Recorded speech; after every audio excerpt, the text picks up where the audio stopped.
is the Revved Up Sports Show with Bobby Chaffee. We do have this nice little format that we try to follow every week. We don't usually follow it. And Rodney Rodriguez. Entertain me. Tell me something. I need to know something other than what I'm seeing. Y'all ready? All right, here we go. Here's Bobby and Rodney.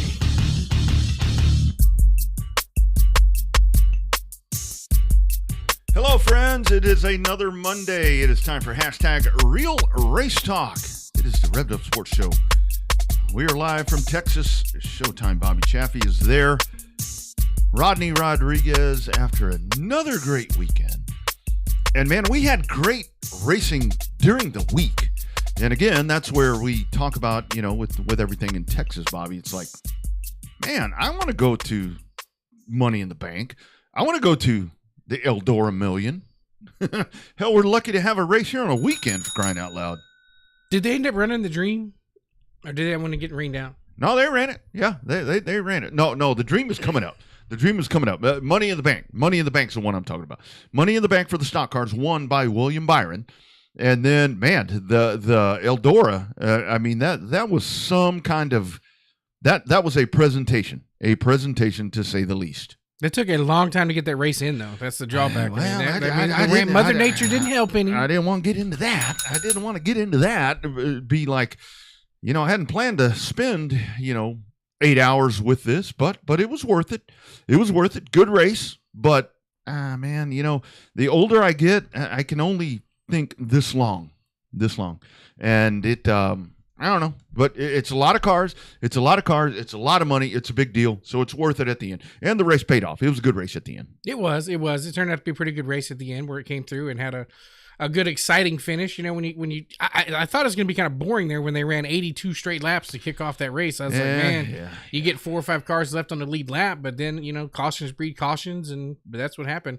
That one flat tire cost what, $200 or $130,000? Yeah. Well, I was thinking the same thing. At one point I was like, okay, where's the action? They're following the leader. But it did, 82 laps to go, and Davenport on the restart there and makes the pass, and it was good. And I don't give a damn. That is a lot of money. That is a lot of money to win at a short track race. Do you like the Tony Stewart jab yesterday when he said, if we're going to have a dirt race, we need to have it at a purpose-built dirt track race? Did you catch that? Mm-hmm. Yeah, that was well done. That was well done and very true. The truck race was so much better at Eldora than it is at Bristol and what it will be at Knoxville this upcoming weekend. I agree. I totally agree. This is going to be a fun show. We are going to talk to a very young man that jumped behind the wheel of a Donnie Wilson super late model. William Sawalich coming up here in about 10 minutes, 11 minutes or so. He's going to jump on and tell us how he won at Montgomery. And then later in the show, we're going to talk to a race that you were at, that you were calling. We'll talk to Cord Beard, who was the winner at Eldora, at Close, at Edna. And that had to be a little extra sweet for Cord Beard. Well, it was number one, the first one, so that was good. But then, the connection that obviously Cord has with Texana made that one even better. So he was almost speechless. So hopefully he got a little bit of his voice back in him so that he can carry on the tune, carry on the conversation tonight on the show. He did tell me yesterday that night ran a little long. So I'm assuming, was that in Tech or was that in the Bud Light zone over there? That was I think that was over in the Miller Light the shadow of the hauler, I think, is where that one went through, because he was still in a good mood when I saw him in the what do you call that place where they cook all the food, the kitchen, the concession stand. The concession stand. There you go. He was in a pretty good mood in the concession stand when I saw him before I took off there about 10:30, 11 o'clock. So I imagine they were partying pretty hard. And speaking of Texana, I do want to say, I think that it's really cool because I saw that, as we look forward to the week coming up, obviously Owen, kind of double dipping right there, doing both of those tracks. But Owen is going to, so get this. So the Race Ranch is racing on Saturday night, which will be, they've had a great fan count. They've had a lot of people that have made it out to the former STS, to South Texas Race Ranch. Nickel beer, my friends, nickel beer. And I think it's Dos Equis and the old Yingling. Is it Yingling? I know it's Dos Equis for sure. Yeah. Nickel beer. And that, while that could be inviting trouble, I think that's That's fun if you like beer, which I do. As a matter of fact, I have one here, and I'm about to open another one. I know I should have brought a beer up here instead of Mountain Dew. Where my throat keeps jacking around. Well, I have another one over here, and it's about worth a nickel. It's about worth a nickel, so you're more than welcome to that. But I got to tell you a funny story. So, and this is before we talk to Sawallich. So, I wake up this morning, and the wife tells me, she's like, "You're in trouble," and I'm like, "Oh my God! Oh shit! What'd you do now? What now?" She said, and. She says, so last night in your sleep, I talk in my sleep a lot. She said, you were talking about another girl. I'm like, oh no. I'm like, oh my goodness. What, I don't want to be like, can you elaborate on that? So I leave it alone. And so, I kind of go back and I'm doing my other thing. And she's like, who's Cindy? I'm like, Cindy? I'm like, I know some Cindys, but I don't actively, there's not a lot of communication with any people named Cindy. And so I'm like, I don't know. Obviously a very honest response. I mean, what do you say when you get that question? It depends on what time. If that's the first thing you get first thing in the morning, be like, I don't know. Dude, I got that. Like, my ass was just staggering around out of bed, and I get, who's Cindy? Ooh. That's not good. That's not good. That's not good. And I'm thinking, who the hell's Cindy? I'm like, did I meet somebody? and I'm thinking of Instagram and all this stuff. I'm like, Cindy. Anyway, so it all winds up. So the studio mascot, who is little, who is Aurora, is the dog's name, that sleeps with me. So she has a lot of names, but every now and then, a lot of times I call her Dinty. I'll say, hey, Dinty. And I'm surprised she's not looking now. No, she's not paying attention now. I'll be like, hey, Dinty.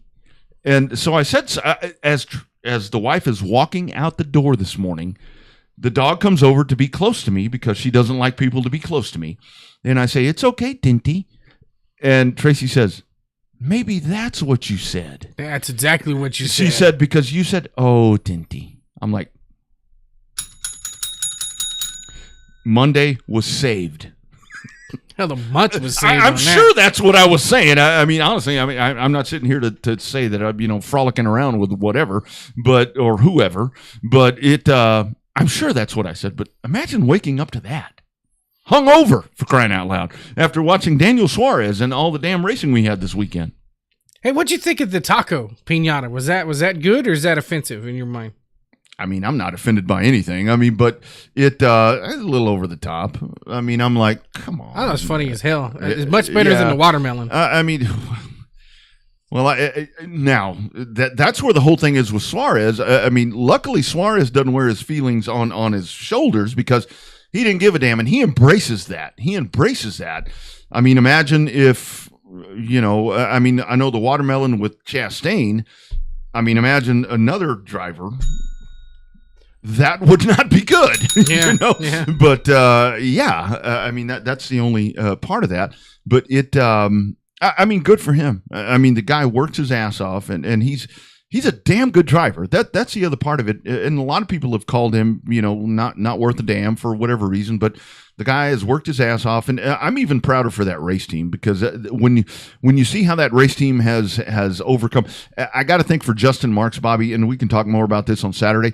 I think for Justin Marks, it's great that the 42 or that the one car has won a couple of races, but for the 99 to win, that's even bigger. Because that's the roots team right there for that organization. That's the flagship car. Yeah. If you would have told me that there'd been three wins and that the one car would have more than the 99, I would have pictured it being a little flip flopped. Mm-hmm. I figured you get Suarez to win a couple of races before you got Ross Chastain to win a couple of races. Yeah, exactly. So that one had to be a little. Had to be more special. I think. They're all special. The same thing. We can talk again. We'll talk about this more on Saturday. But when Kurt Busch wins that race for Jordan and for Denny. Yes, they had already won a race, but you have to think, even though that we say a win's a win, you have to know that for them, that one was just a little bit more special, I think. Yeah, just a little. Yeah, it had to feel good for everybody involved, but especially Dan Schwartz, just because he's been feeling like he was the one letting the team down. Yeah. On that deal, but yeah, that was a cool deal. I liked the pinata touch. I thought it was a pretty good little. Absolutely, and I'll tell you what I like about that the most. And speaking of nickel beer, I'm gonna go ahead and do this on the air because that's what we do on this hashtag Real Race Talk. I think for the fact that he does embrace that. I mean, he does embrace that, and we actually heard earlier here in the studio. We heard the Fox Deportes call of that, and it really is a big deal. I mean, I did have folks that were reaching out to me, last night, some Hispanic friends, and they're like, we didn't even know there was a Mexican dude racing in the NASCAR, in the NASCAR. And it's like, yeah, the dude is good. I mean, the dude is really good. And I think it's super cool. A couple of items of business that we want to talk about on the show. Bobby, I'm about to pop this up. I didn't tell you this because this was a last minute thing. Did you see this bad boy right there at Hickory? I've seen it at the Hall of Fame. Assuming it's the same car, which I think it is, that thing is immaculate. Dude, and here's the coolest part of this. This was at Hickory at the Jack Ingram Memorial Race there at Hickory, which was won by a good old boy, Josh Berry, which that's kind of fitting right there. But I mean, if you really take a look at this, you can find it on the Hickory page, and you can zoom in here on Russ as we're going along right here. But you look at this thing, the quarter panel's all beat up. I mean, that's a race car. I mean, look at that thing. The front end is too wide. The front end is wider than the backside, which those were things that you used to do to make these race cars go around. And I mean, just look at that. That's a race car, man. That is a good old-fashioned Pontiac race car. Yeah, assuming it's the same one from the Hall of Fame. When I went to the Hall of Fame, that was when Jack Ingram was inducted, and they had that car. Was there, so that makes you just think about the way the technology has changed. But it was so cool. That was a cool ass car back then. It's even a way cooler car now. Yeah, and imagine a factory stock looking like that. Oh my God! And the whole thing is, I mean, Mike Cullen, a good friend of ours, he is actually one where they went and they ran one of these Le Mans, and they figured something out in that race car where it was so good at San Antonio. They ran it like this. I mean, it looked like that for a couple of seasons. Then they went in and kind of rebodied it, left the chassis on it, and turned it into a Monte Carlo SS, with the straight back window, and put the ass and tail on it. A Monte Carlo SS, but man, that is a really, really good race car, and that just shows how everything is different. I mean, look at the fenders all trimmed out, man. That is old school right there. The way that thing looks. So the question is, though, now was the crowd at Hickory good? Because the last couple of races I've watched from Hickory, the crowd actually hadn't been all that good. Yeah, it looked like it was good. It looked like it was good. You can actually kind of see in the picture right there. You had to know with the Jack Ingram aspect there that it was the Dale Jr. effect. Too. Yeah, the Dale Jr. effect that was going to bring people out, and I mean I think it was really good. And these are the roots things that need to happen. I think that will continue to build the sport and bring some of the older fans back. I think that's super important. I think so. I mean, I think it adds to the overall flair of it, right? I mean, you got to have the connection to the past. I mean, There's just as many people that need to know.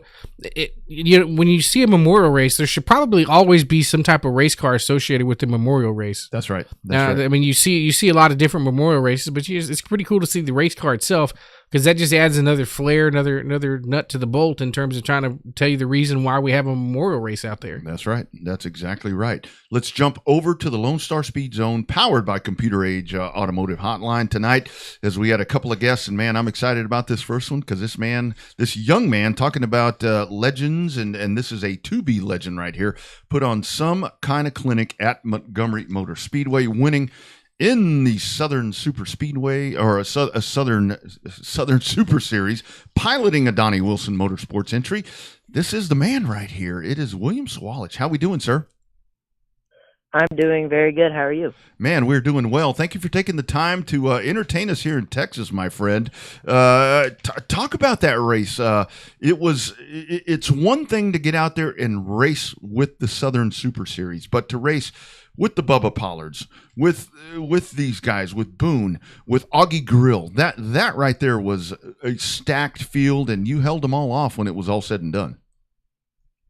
Yeah, no, it was a good race for sure. I hadn't had too much good luck in my past Southern Super Series races, so that race was good for me. I led to the first to the 75 lap break and then Hunter Robbins took the lead from me there. I kind of messed up on the start, but I just knew I had to take care of my tires, and I'd be there for the end and run my race, and I fortunately was. Yeah, absolutely. So William, you're a young dude. Talk about how you got into this stuff. Obviously, probably got some iRacing background and some other stuff like most of these new cats coming in. But what did you do before you got into one of these super late models for Donnie Wilson? Yeah, so I started out in quarter midgets when I was 9. Love it. At Little Elko Speedway, and then I moved to Legend Cars, and then I did that for 2 years, and then my first experiences in late models was pro late models with Brandon and Dennis Setzer, and now I'm with Donnie, and I still do some races with the Setzers. Yeah, absolutely. I mean, that's a good pedigree right there of folks to feed off of. I have to tell you, William, I think one of the things that was so cool for me, I mean, you originally from Eden Prairie, Minnesota, and I was looking at some of your social media. One of your sponsors, Starkey, I had a cousin. It is so weird. I had a cousin that worked for the Starkey that was actually in Austin. I'm not sure if it's still here for many, many years. Many years he was an employee of that. Talk about that right there. I mean, from up north to now racing in the south. I mean, a little bit of a culture shock with some of that stuff. Yeah, a little bit. So I was used to racing up north, but we kind of moved down here every summer we come down here so I can race down here and kind of be in the heart of racing. But yeah, Starkey's a hearing aid company, and it's one of my sponsors, and my grandfather founded it, and my dad is the president and CEO of it. Man, that's awesome. That's awesome. Mm-hmm. So what's the difference between the racing up north? And we talked to some of the guys that run the PASS Tour and the ACT Tour and stuff way up north, up in Maine and New England and stuff. Obviously, Minnesota is not quite that far north. Can you tell a difference when the racing up there versus some of the racing that you see down in the south? Do the guys down in the south get a little heavier footed, get a little more door slamming down here than they do up north? Yeah, a little bit. There is actually some different styles of racing. I did one race at Oktoberfest in a Big 8 late model last year, and I noticed some different styles of racing, all good racers. I'm actually going to Milwaukee Mile this week, and I'm going to do that race, so that'll be my second time racing up there in a late model and my first time in a super. But one thing I do know is I'm running on a 2-barrel carburetor instead of what I'm used to in a 4-barrel, so it'll be fun. Yeah, not quite gonna go as quick with some of that stuff. When you put the foot to the pedal. So talk about that. I know you've done some pro stuff. I mean, just kind of everything. I mean, you were a young dude. I mean, you're one of the young blossoming stars. I mean, you got yourself and Jake Garcia. You know, guys that are in a pro and a super. Just kind of the state of all of that. I think that. And it was so cool for me watching the race this past weekend because you had you guys, you and Jake and some of the others, but then you had Bubba and you had Steven and it's a nice young and old kind of feel that we have right now in these super late models and pro late models. Yeah, there's definitely a bunch of good young drivers right now, and to race against all those drivers with experience like Bubba Pollard, Steven Nasse, Augie Grill, and to learn off them is special because they have so much experience and like stuff that I don't know, and then I can take to more of my races later on. Absolutely. We'll talk about mentoring and stuff with you. What's your relationship like with Donnie? Donnie's been on the show a couple of times. We remember Donnie running up and down the roads here in Texas and Oklahoma. But what's your relationship like with Donnie? Does he, if he sees you messing up a little bit or wants you to go a little harder, does he peek his head in there and tell you to just go harder? Or is he just a radio only guy? What's that relationship like? It's a good relationship for sure. He gave me a bunch of good tips for Montgomery because he's won a couple of times there, I believe, in the past. But no, yeah, if he sees me doing something wrong, he corrects it right away, and I listen to him, and it ends up making my day better. Yeah, that's a good guy to have right there, working with you, kind of in the mentor thing right there. So let's talk about that powerhouse that is Donnie Wilson Racing. I mean, to get to jump into that equipment. I mean, you see William Byron go out and win the big race during the week, and then I was so proud of you because it was like no pressure. It was like no pressure. Byron wins this race. Here's this young aspiring talent that jumps in there, and you were the Iceman, dude. You were so cool. Just talk about the power that is Donnie Wilson Racing. Yeah, they got really good equipment, and just really good crew guys. They have a lot of notes from the past, and Bon Suss, he's also from Minnesota, so we can actually relate a little bit. But no, he's really good with race cars, and we connect very well, and I think that they just have good resources to come from, and also I can learn from Sammy Smith and William Byron and what their driving styles are. Yeah, that's right.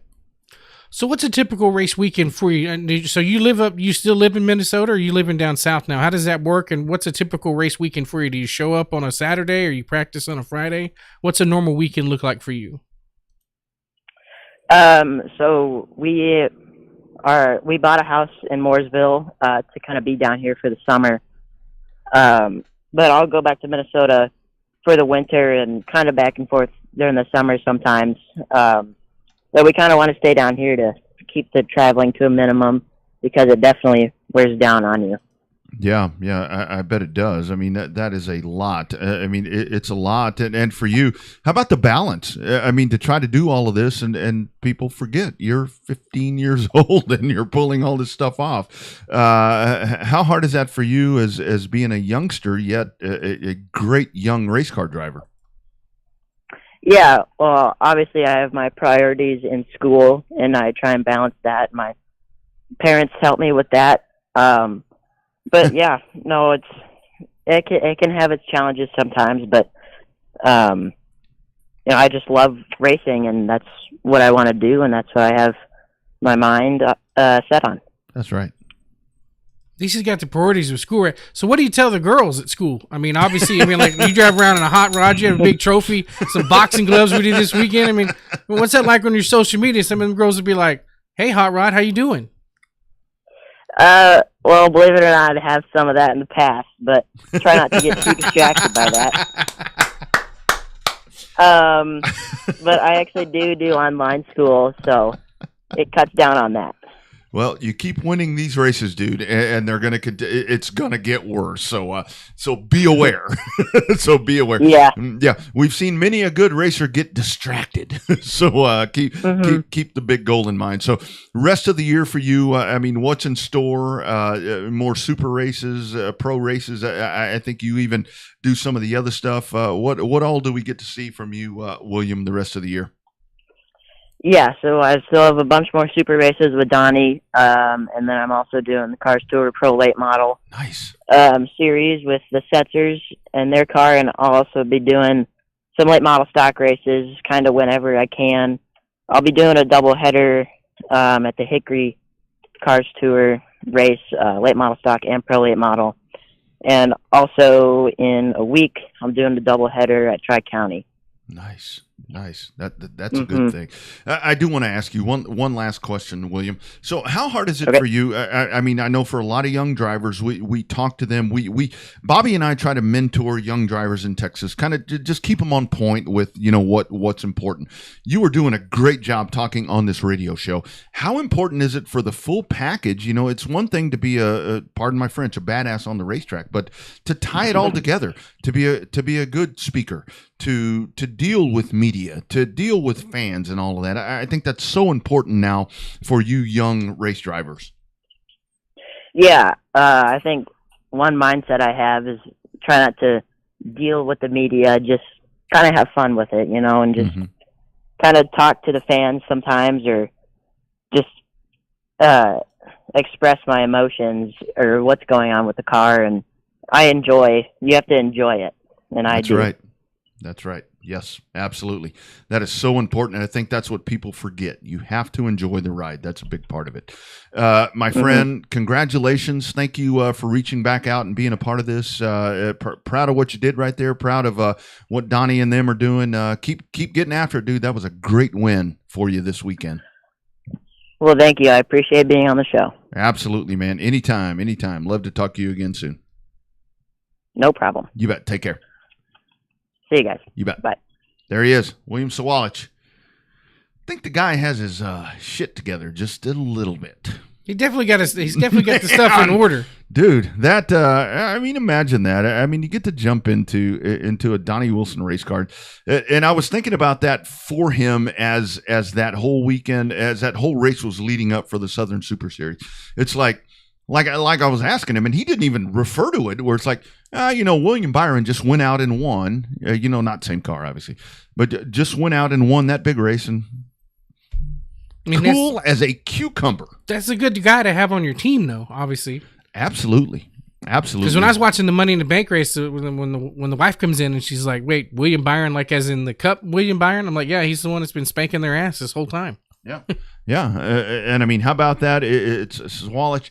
I mean, think about this. So Sawalich holds off Stephen Nasse, Jake Garcia, who's been on this show, who is super cool as well, and calm for a young guy.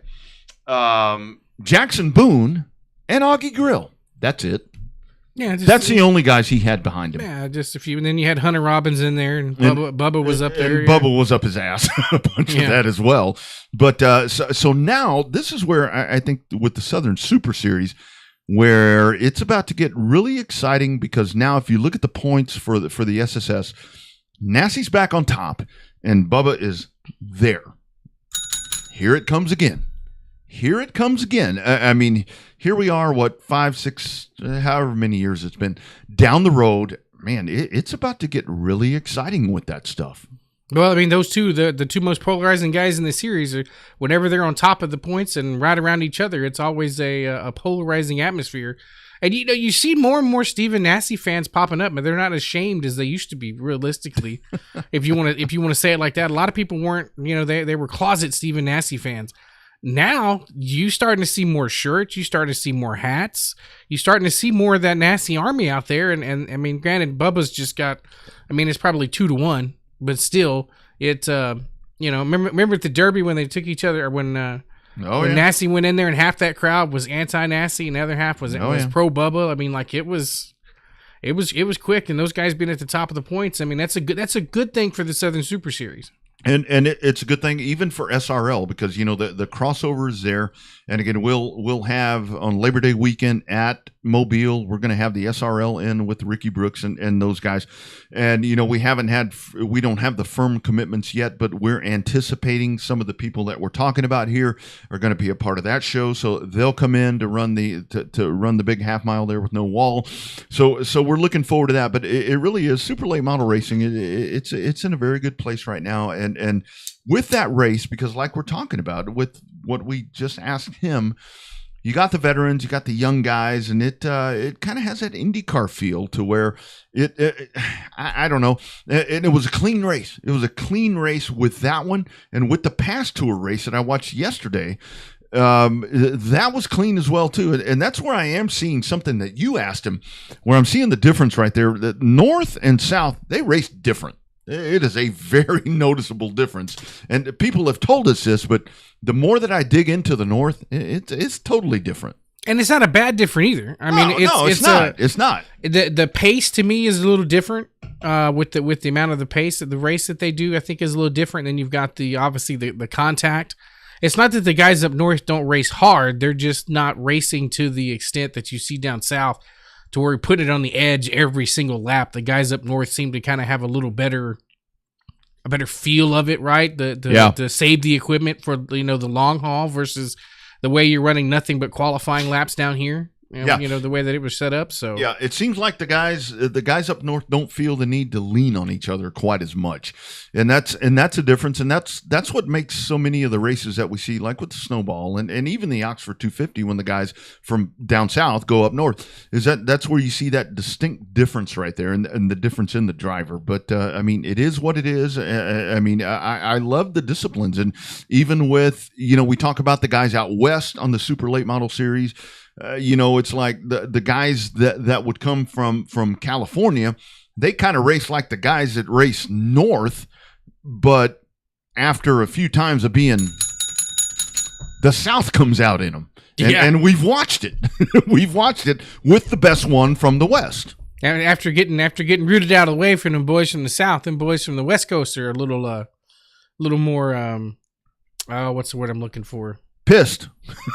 Offensively driven. That's right. Yeah. Yeah, that we'll just call it that, offensively driven. Yeah. No, I mean, they learn that. They learn that. I mean, it's, you race the way that you're raced. And I think that's the big part of that is what we see happening, you know, with some of the stuff that happens. Going to step away for just a second, and then coming back, we got to talk. Chris Moore's getting married. And we talked about, right. we teased it. We want marital advice for Chris Morris because he's taking that big step. So stick around, and we're going to talk about that. And then coming up, Cord Beard is going to jump on, and that apparently was some kind of party. And we'll talk about that coming up. This is the Revved Up Sports Show. We are live from Texas.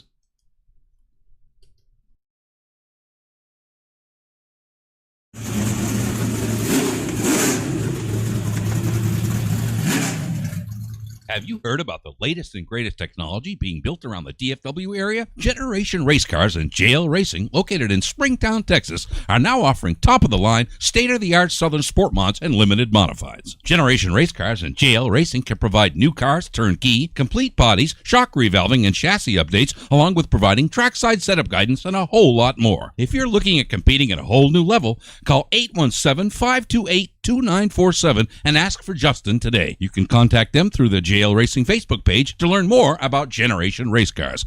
You put a ton of effort into your race program. Now take it to victory lane with GRC.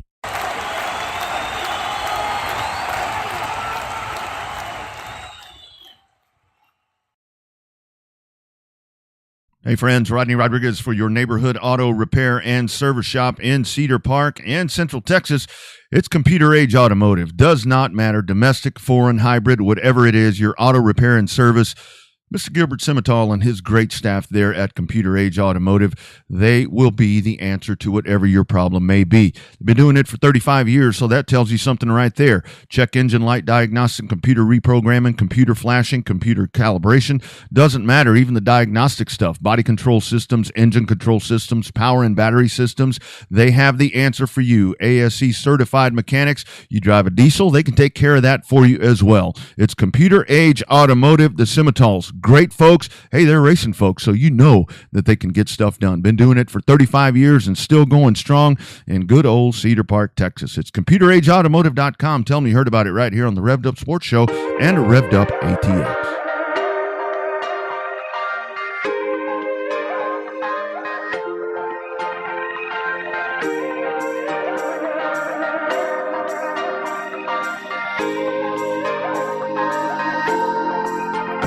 Diving back in your Monday Showtime, Bobby Chaffee, Rodney Rodriguez from Texas. Big thanks to William Sawallich checking in after a big win at Montgomery in the Southern Super Series. Cool stuff right there. We'll podcast this thing up at RevvedUpSportsShow.com. Also want to talk about marriage advice coming up here for Chris Morris in just a second, but Bobby, we do want to mention, of course, the July 2nd race at Houston is coming up for the Gulf Coast Racing Series. Obviously, you're going to have the Miatas. We talked to Richard here on the show a couple of weeks ago. I think it's about a couple of weeks ago, whatever it was.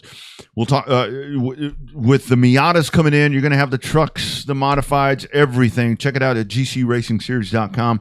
What we have decided to do, just simply because it's been a little bit of a layoff, Texas Racers Reunion. I know Marianne did this at Cotton Bowl a couple of years ago, and it was a great success. But now we are post-pandemic or trying to work out of the pandemic. And I think it's a good time for folks to take a weekend. Take the July 4th weekend. Go on down to, or is that, no, what am I thinking about? Is that July 4th? Yeah. Yeah, July 4th. The 4th is on a Monday. That's right. Take that July 4th weekend. Come on down to Houston. Take that Holiday Inn rate. Be a part of the Holiday Inn party. Come on out and be celebrated because we want to see the legends. And I don't give a damn if you are, Jimmy Finger or if you are just somebody that raced a couple of times. Come on out and be a part of this. I think this will be a lot of fun. Well, the race reunion shows are always usually pretty good. That Houston show set the standard for which the racing reunions needed to be set. Now, Gina did such a great job with that. Had some people helping her put that deal together. The original Houston race reunion. That was. I wish we were there. Yeah, he talked to even more of the legends than what we talk to now on the show now. So that would be that. There's definitely been no shortage of racers. Now, if only we could get AJ Foyt finally up on this show, then that'd be something else. Yeah, that would be really good. But old AJ's kind of grumpy. It's like got to be careful with that dude. Got to be careful. Don't want to piss him off too much to where he won't come on. That's true. Yeah, I bug a lot of people, but anyway, I think it's going to be a fun time, and hopefully we're going to have the weather holding out. As we're talking right here, we've got endless days of 100-degree temperatures. I think Wednesday it's going to cool off to 99. Oh, all you people that grab I see, the sweaters, right? All you people that I see posting, oh my God, it's horrible. It's 87. What? 87 at night at like midnight. I'm like, are you kidding me? Yeah, that's like the low around here for crying out loud. But I think the Houston race, and this is where what we really want to do. Obviously, there's been a lot of chatter. There's been a lot of conversation about what the whole thing about Houston. I'm sorry, this mic thing, shit like that bothers me. But there's right in the middle of a rant. The only thing you're worried about is the mic. There's been a lot of chatter about that, but here is the opportunity to come on out. And we're going to do autograph sessions. We're going to do all of that stuff. And I think what we need to do with that weekend, it's just a time. And I said it on social media, and I wasn't trying to be a smartass. I want to see hundreds of vehicles in the pits, and I want to see thousands of fans in the stands. And I think it's really a time. And somebody messaged me and said, well, you're just saying that because it may be the last one. It ain't going to be the last one. It's just a time to come together. It's a summer party. That's what we're planning to do. Well, it can be. I mean, it's the first race of the summer, and that's if you don't show up, it could be the last one.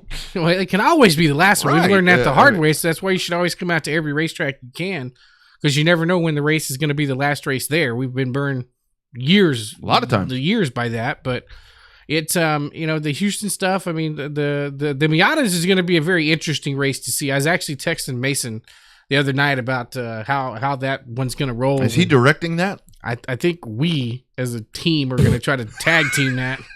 I don't know how that's. Thank God they have transponders. So I don't know how. And it's going to be. Are they going to have transponders? He says the Miatas have transponders. Thank God. God, I can only imagine. So I won't be at Texana that night to announce the sprint cars. Does Owen know this? I need to look at the calendar and let him know. Owen, if you're checking in. Yeah, if you're checking in, I looked at the great program, by the way. Great segue into the program. The nice look at that Texana Racer. That right there, I love that, dude. Because I've got in the garage at home. I've got a thing. It's like 5 tiers of drawers full of those. And I think racetracks, you need to do this more often because here, it's so simple. Yeah, I mean. Well, I mean, I didn't have to make it, so I mean, it's one thing for me to say it's simple, but nothing's cheap anymore. Nothing is cheap anymore. But seriously, you know what this is? This is something that you take home, and it reminds you of being there. You set that damn thing down when you get home. I know at my house we have an island that it's kind of called a shit catcher because when we get home we set stuff down, and this is the stuff that you set down there. And I mean, you got track sponsors in there. You got point standings. People want to know the point standings.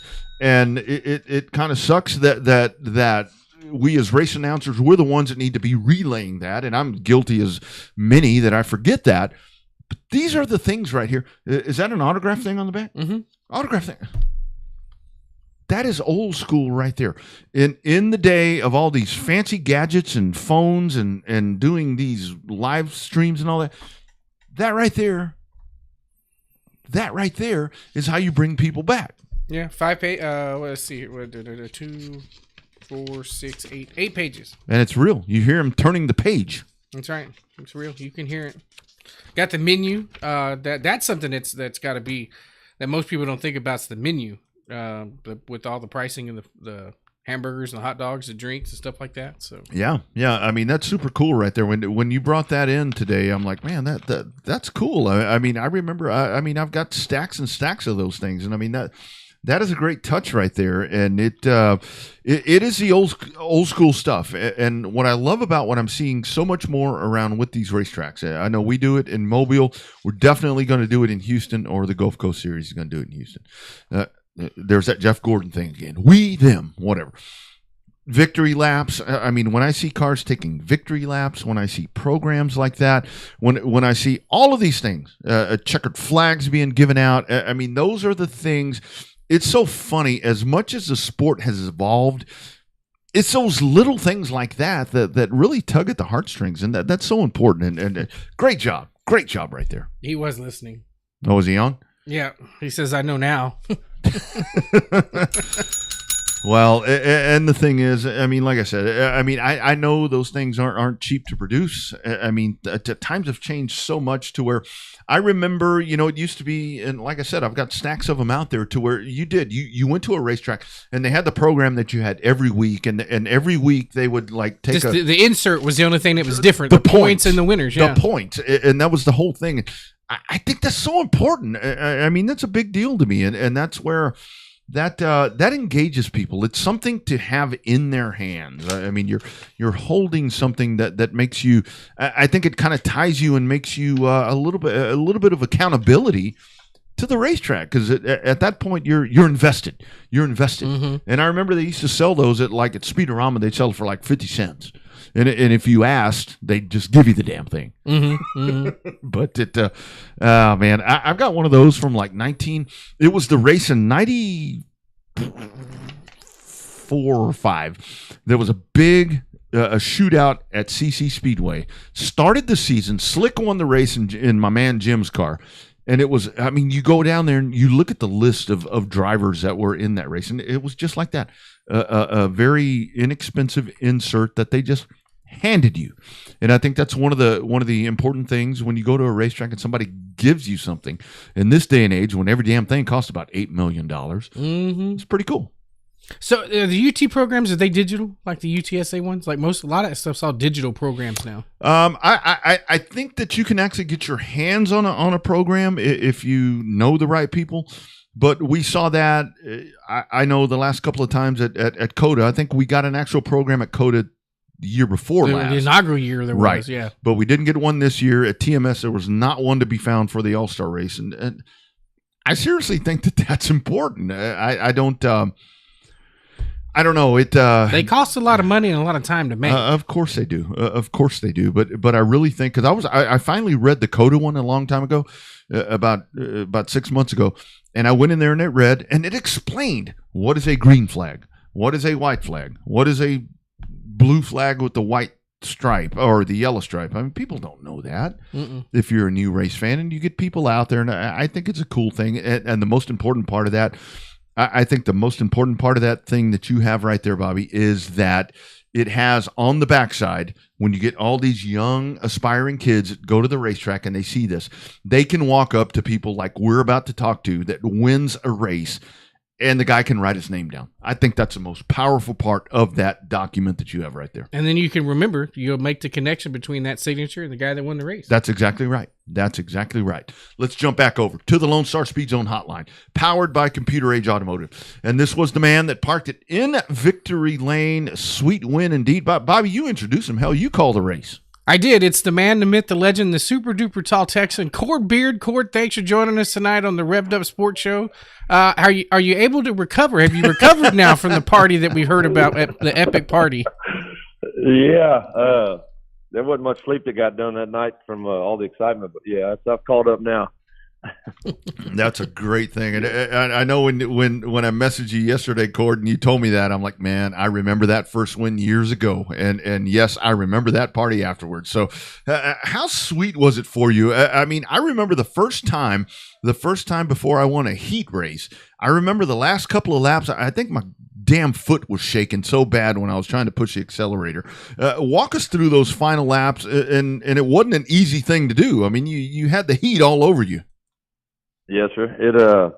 Man, when I got the lead out pretty early, I wasn't feeling a lot of pressure about midway through the race, probably lap 6 or 7 or so, and up until about lap 15. And I went a little high in 3 and 4 and got up in the marbles, and I seen Cameron's nose down there. I said, "Oh shit, I better get back on the wheel, stupid shit, and stay where I'm supposed to go." And then that final lap, that last corner, the lap traffic got there in the way, and man, I didn't know to go above or below him, and I knew if I got below him and he stayed low, then I was screwed. So I tried the above line, and then shit, he pushed up, and I was like, "Oh man, horrible."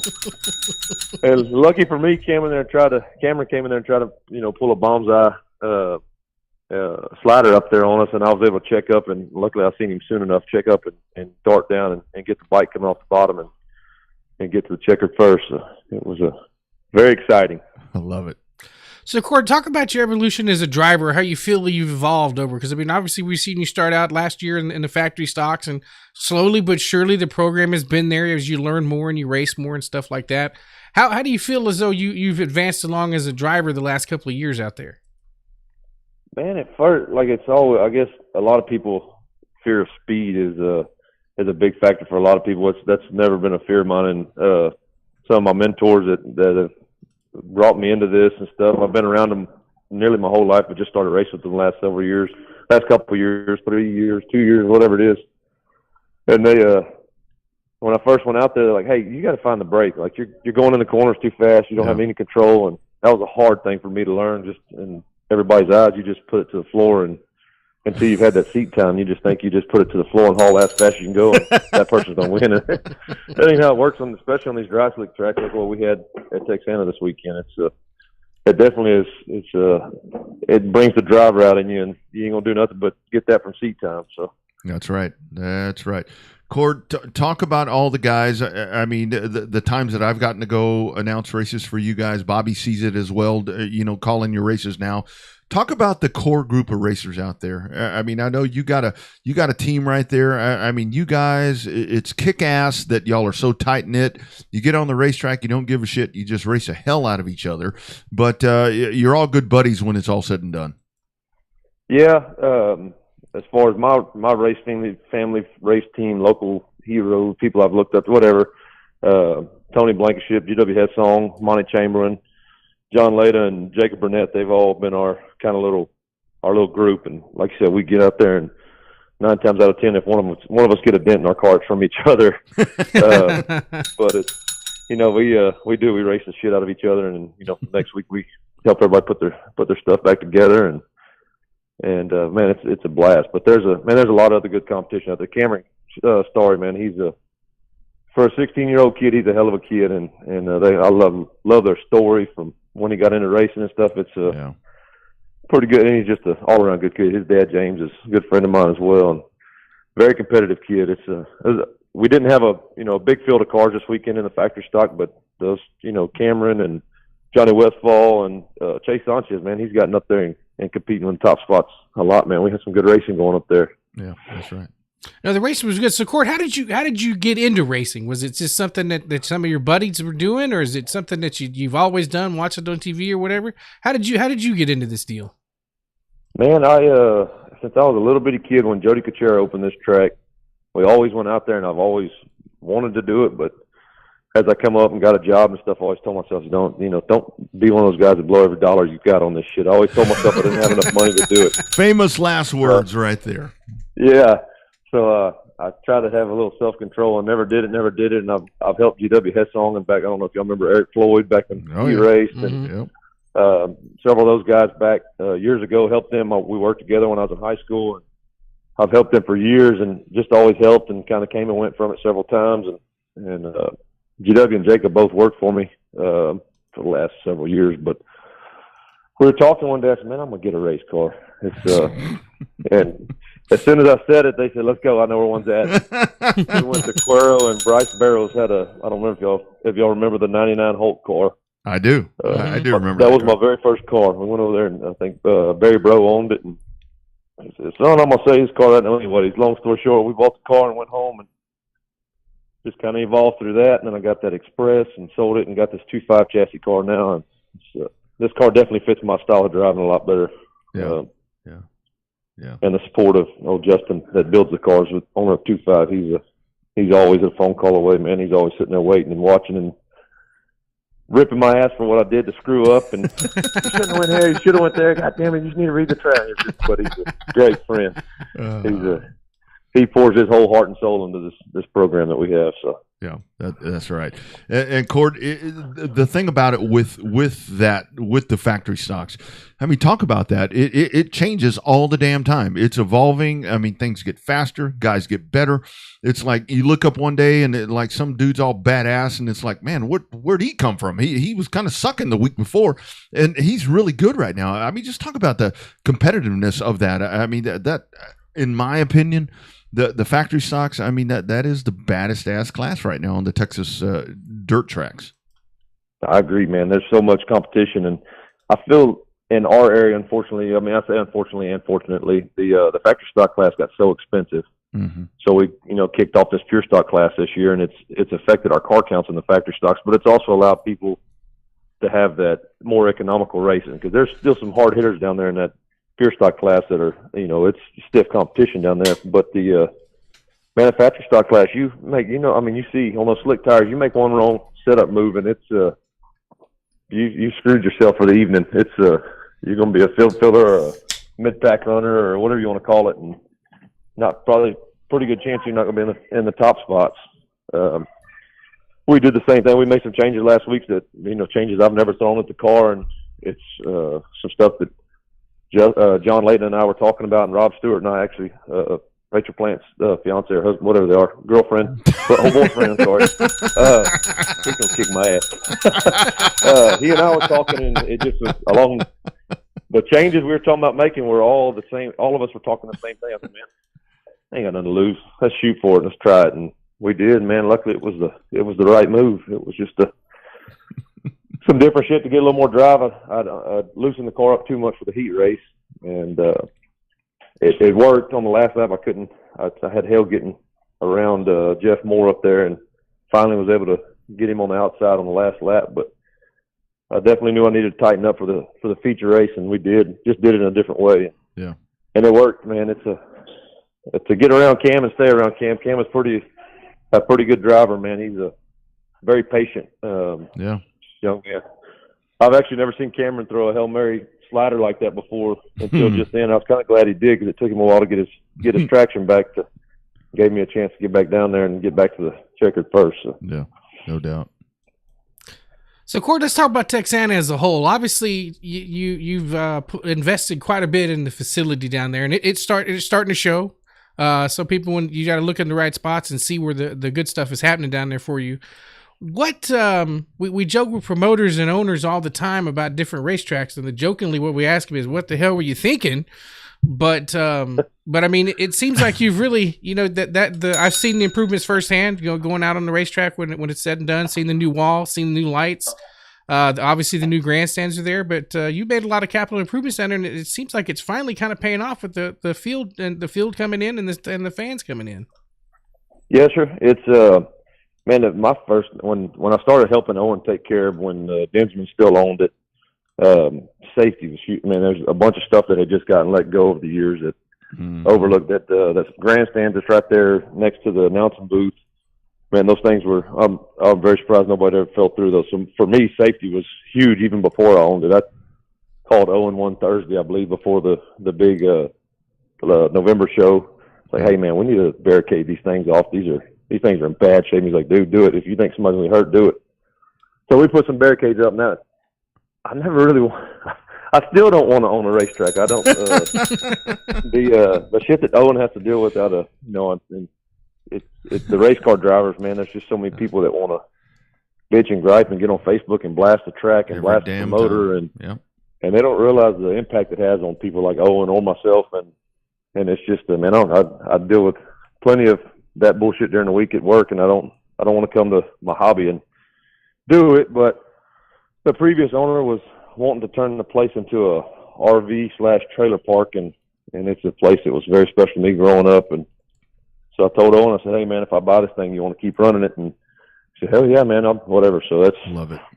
I approached him, and that's how it went. And we got a man, Owen can draw better crowds than any other promoter that I know in the state of Texas. It's just, make sure we keep the track to where it holds everybody and holds up to what we bring to it, and keep drivers happy, keep fans happy. But it's a headache. But at the end of the day, when the races are over, you can look back and say, man, we had a good show. Yeah. So, Court, along those lines, and yes, I love that racetrack. To me, growing up as a race fan, going to a small town like that with a racetrack tucked outside the city limits right there, to me, that's all. That every time I drive there, I get I come up to the racetrack and I get nervous. I'm like, man, this is so cool. I mean, this is a small town local racetrack. But for you do such a good job, because I see racetracks across the country to where you may have a participant that is involved in management or ownership or whatever. You stay the hell out of all that shit. You don't. I do. I don't want nothing to do with it. Yeah, I don't. I told her. When Owen and I first started this deal, I told him, I said, man, I'll take care of everything all week long. I don't care. Just Saturday I'm a race car driver. I'm not a track owner. I'm not a promoter. I don't deal well with people. My fuse is a little definitely shorter than Owen's. And somebody comes up, I'm here if you want to help me and you want to bitch about something, but you get down here and you help me, because I'll get down and do it. But don't bitch if you just want to sit back and bitch and be whatever they call them, keyboard warriors or whatever the hell they call them.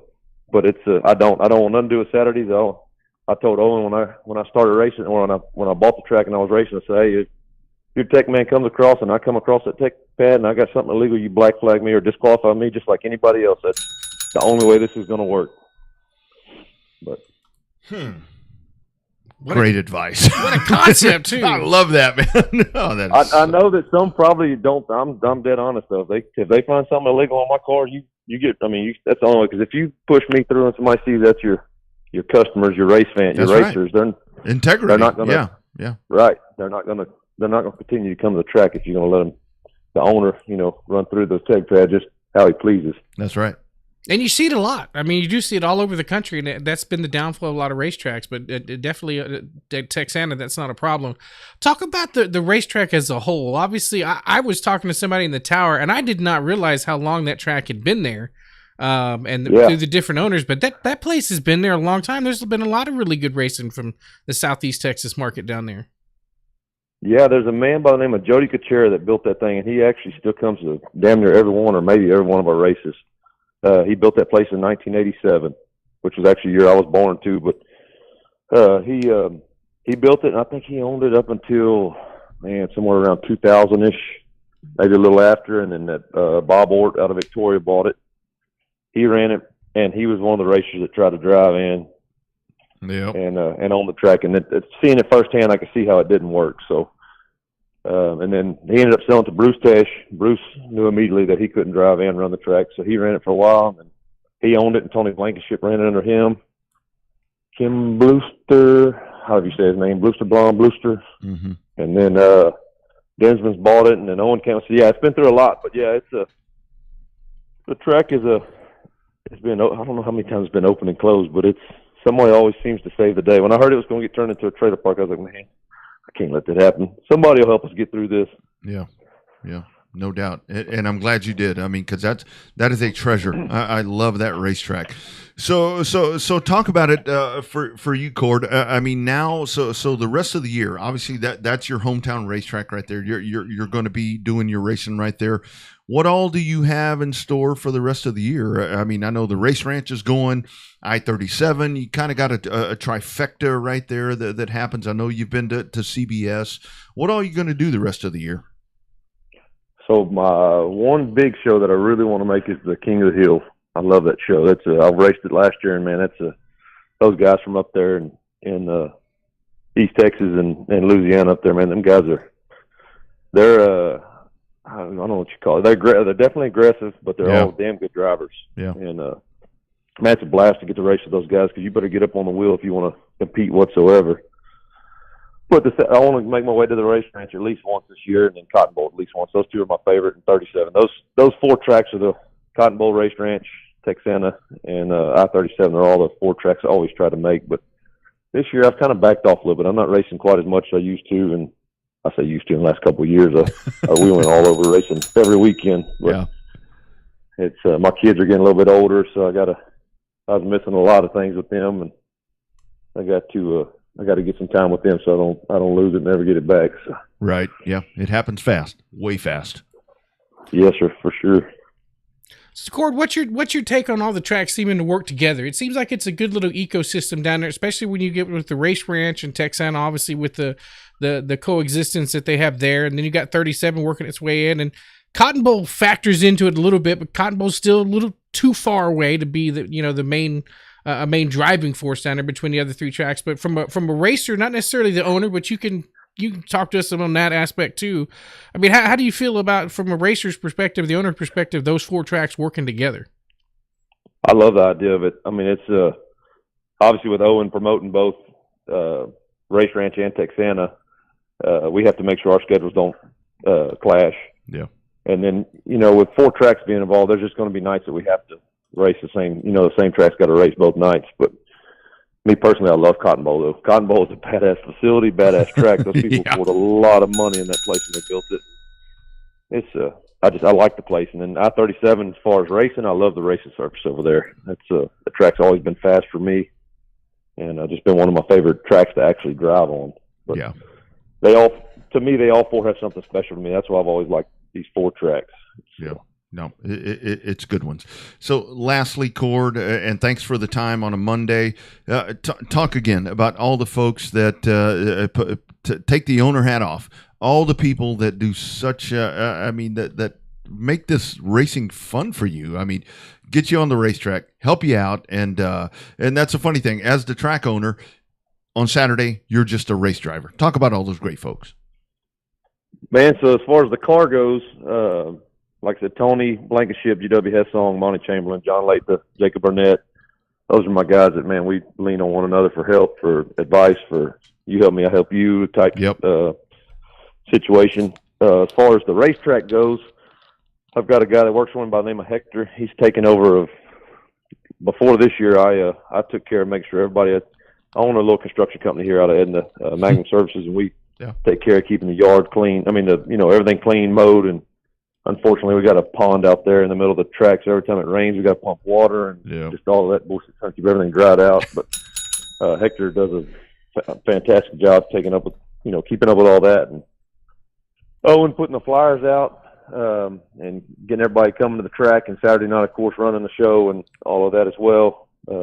It keeps me away from it, and he keeps all the questions directed at him, so I don't have to answer all the questions while I'm trying to get my car ready. Justin with 2.5 chassis, he's a very knowledgeable guy. His heart is just crazy into this racing deal. He eats, sleeps, and breathes it, man. It's nuts. My motor builder, I've got a Dan Finn engine, but I'm actually running my Mark Wernhorn engine right now. My Dan Finn engine is actually in Chase Saunch's car. I lent it to him when he blew his up a few weeks ago. Richard, what's Richard's last name? Richard Pickens with Wicked Fast Trannies. It's tranny I got, and then bulletproof rear ends. That's my drivetrain. So it's about the best you can get in a factory stock, in my opinion. But it takes a lot of people to keep everything rolling. It does. To try to keep the track rolling and keep the car ready and still be able to go out there and race and not have to deal with all this stuff. It takes a lot of help. There's a lot of hands on deck at the track too. People don't realize the kitchen gals, the trash picker uppers. I mean, it's just car counters. There's just so many people. Mm-hmm. Yeah, it's a lot. It is definitely a lot. People don't get it, and that's why I always say, before you grab this little keyboard here and start bitching think about everything that's going into this. So yeah, That's right. good stuff. Good stuff. Cord, way to go, my man. Way to win that race in dramatic fashion. On top of that, despite me almost jinxing it. I don't know if you got a chance to go back and listen to Race on Texas. I was trying to make a good story about it. I almost jinxed you, man. I apologize for that. No, it's good, man. I have. I've been snake bit many times, and I've been snake bit on lap 2. I've been snake bit on lap 18. It's just it's one of those deals, man. And I went back and I could hear you announcing like, he wasn't lying when he told me almost snake bit me. It almost got my ass. Good stuff, but man. no, it all worked out though. Love it. Yeah. Love it. Way to go, dude. Me too. Thanks for the time, man. Look forward to seeing you soon, man. And keep after it. And thank you for doing what you do. Yep. I mean, it's so awesome. Sounds good, man. You bet. Thank you, Rodney. Thank you, Bobby. You bet. Thanks, Cord. Take care, man. Bye-bye. You bet. There he is, Cord Beard. And that, I love, the coolest part about him, because that is the hard part. It's like, stay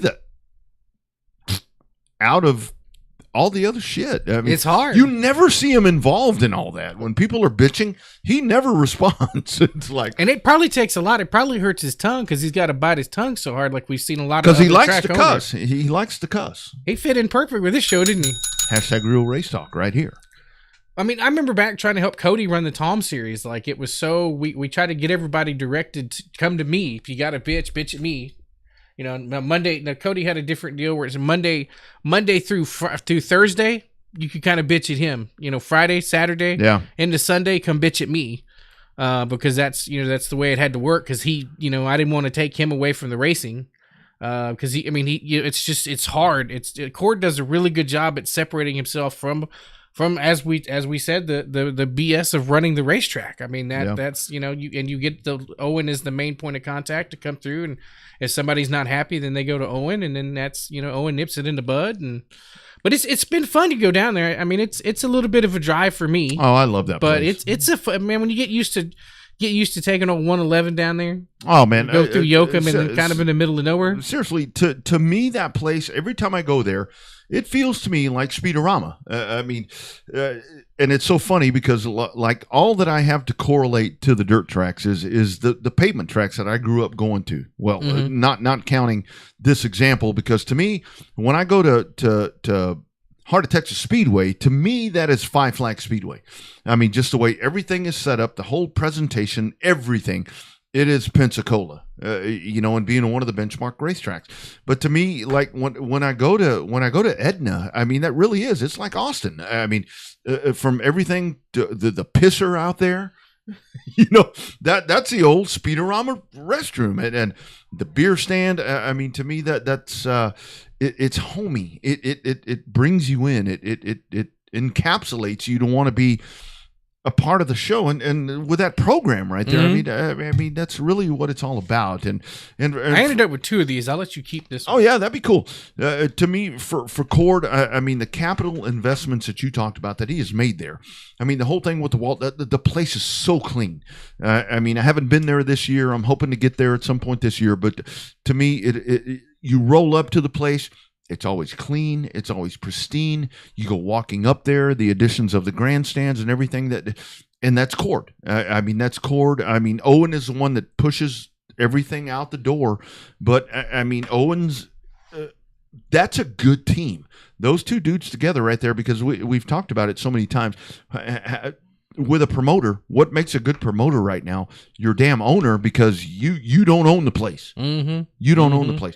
Your owner is the one that's going to make you better. And Cord Beard is the best freaking example that I can see around here that does that. Yeah, I mean it's one of those where it's really it's a unique combination to see it work in person, but it's a good deal. Texana is a hell of a lot of fun. I mean I love that place. There's a lot of other places I could go, probably potentially announce at, but as well as I do from the announcing perspective, you have to enjoy it a certain way to make it fun, not only for you, but to convey that to the fans. The fans know it. Yeah. You have to enjoy it, because if you're there and you're bored and you don't like it and all of that comes off on the microphone, and that's the fans pick up on that. But you have to enjoy where you're at, and you have to enjoy the racing that you're working with there at whatever facility it is, whether it be Houston, Mobile, Hot, Texana, Cotton Bowl, whatever the case may be. You've got to enjoy. You got to be the right peg in the wheel. That's right. I mean, as bad as it sounds, you're just the announcer portion is just another peg in the wheel, but it really is in terms of trying to make the whole circle of life at the racetrack continue to work and all go in the right positive direction. That's right. That's right. Speaking of badass race cars that Cord was talking about, hang on for a second. We got to tell you about some badass race cars that you could get your hands on, and we're back, and we'll sign this thing out. Hashtag Real Race Talk on a Monday. This is the Revved Up Sports Show.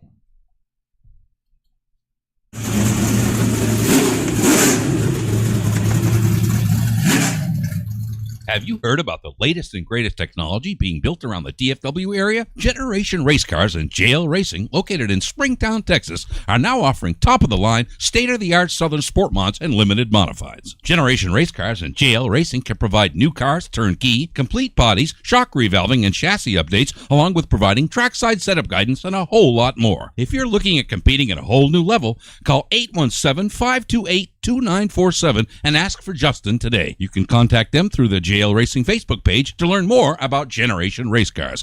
You put a ton of effort into your race program. Now take it to victory lane with GRC.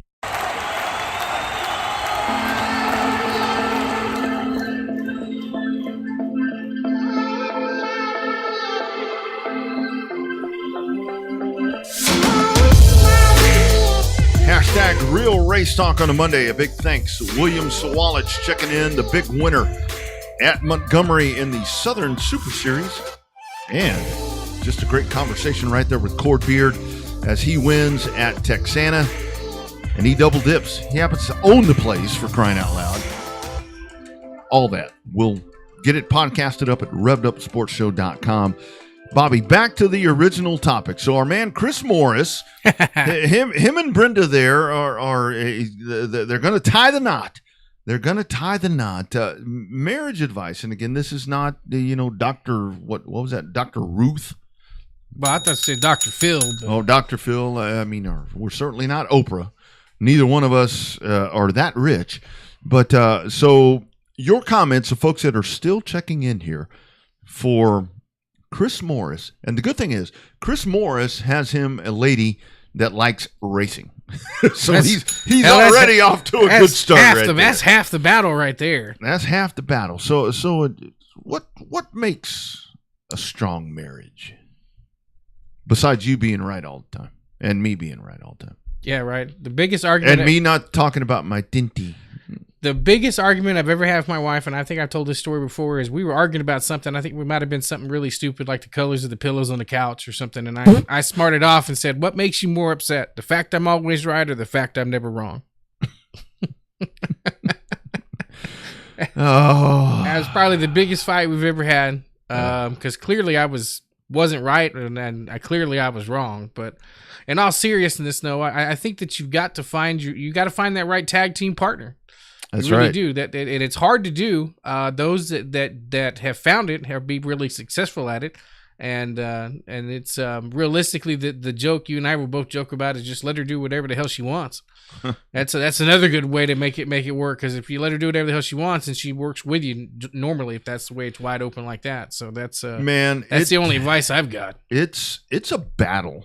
I mean, everything is a battle, and to me, it's like there's so many things that with life these days. I mean, it's like it's a struggle, like to literally get out of bed. I mean, because it's like the emotional thing. I mean, you sit there and you wake up in the morning. I mean, I have an alarm that goes off at whatever time, and it goes off, and I'm sitting there thinking, all right, I've got to deal with this and this and this, and to not take that out on the partner. I think that's a hard part of it, to where it so many things that can happen to where you can like be pissed off at the world, but you're going to bitch at your partner, and that sucks. And I mean, I know we joke around about the wife is always right and all this other stuff, but it really does. I think even more important now than ever, it takes a collaborative effort to pull this shit off. I mean, because it's like, and I'll tell you what's sad to me, and I don't want to offend anybody that's watching this that may have told me this in the past, but it's like, so I knew folks that as I was getting older, where it's like, okay, I've been married for, X amount of years. I'm waiting for those kids to grow up and I'm gone. That's pretty fucked up. That's not a good thing. That's not a good thing. That's not a good thing. No, not at all. I mean, job security for me, but but I've told a lot of people that have mentioned that to me. It's like, if it's that bad, you're not doing yourself, them, or whoever any favors, sticking around for that. So, but I do get the financial part. Yeah. I do get that. Oh, that's the other part too. Is that it's not a 50-50 relationship. 75-25. No, you both got to give 100% or it doesn't work. That's right. Not the money portion. The money portion can be whatever percentage it needs to be, but as far as trying to make it work, it's not 50-50. It's 100%. You both got to give 100% to make it work. That's right. And it really is okay to in many things. It's just, so why did I pick up a pencil here? We start talking about this, getting all nervous here. Because you put your glasses down. That's why. Hold on to something. It's really okay to ask for help. To go have people coach you in the right direction. Yeah, it's not a bad thing. So, Chris, when she puts you in the fence, it's okay to go to therapy. Right? I mean, I guess so. I guess it depends on what she put you in the fence for. That's right. That's exactly right. But, remember that time we were going to Pensacola? I think we talked about this on the show. Yeah. So Bobby and I are going to Pensacola, and we're driving along down I-10, I'm assuming it is, or wherever it was. It had to be I-10 at that point. And we'd been listening to the NASCAR show, and then we put on some rock and roll for a little while, just kind of trying to break up the monotony, and we'd stopped and ate. He packed a great lunch. I just showed up with clothes. He packed a great lunch, and we stop and we eat, and then somehow we're like going crazy, and we're like 20 miles from Pensacola, and we flip around and we wound up on the sex channel. Remember that? Yeah. Sex advice. It was the sex advice channel. It was some kind of doctor channel or something like that. Luckily, it was a woman talking because we kept it on there. But that was funny with the old people. And then we pulled right over to a roadside park to go to the bathroom. That's it. That was a crazy trip. I can't wait to go back to Pensacola. I didn't go to Pensacola last year. I got to go. So I guess actually technically I need to get to Mobile first and then over to Pensacola. Well, I did see, because they've got SRX coming in this weekend. I saw that they're pushing out the if you have a ticket reservation or whatever, I think they're pushing that out a little bit or doing something there, because with they're being inundated with folks trying to do SRX stuff. So SRX is coming up. Kind of weird for me that NASCAR's not racing on Father's Day. It is weird. Yeah. It is weird. Yeah. I think I'd have skipped one of the other weekends, Mother's Day or Easter, if possible. I would have skipped Easter and then still raced on Father's Day. Yeah, so. Me too. That's kind of the weekend that I think you should race. Yeah, well, we used to be at Michigan for years. Mm-hmm. That's right. That's when Richard Petty's daughters were like, Daddy, start your engine. Man, I should have pulled that sound. Well, Daddy? You can save it for Saturday. Oh, that's right. Revved Up ATX Saturday on the Horn, Horn ATX, and at thehornfm.com. All right, good program. William Sawalich, a big winner there in the super late models for Donnie Wilson. Donnie Wilson, man, Empire. Mm-hmm, getting there. Best show in town. Those guys are good. He got the equipment that everybody else has, and it's good. Those Hamke cars are rocking. Mm-hmm. They absolutely are. A great drive by that young man, and a great drive by Cord Beard as well. And I love the story of Cord Beard. The mindset: stay out of the bullshit. I just race on Saturday. I love that. That needs to be contagious. Mm-hmm. Yeah. Let them do their thing. Your weekend, what's coming up? We got Waco. I'm heading to Waco on Friday. I'll be there for that. The Tom Series is coming in. Local program. What you got? I'm open. Actually, I don't have anything on deck other than maybe going to the pool. Oh, the pool is good.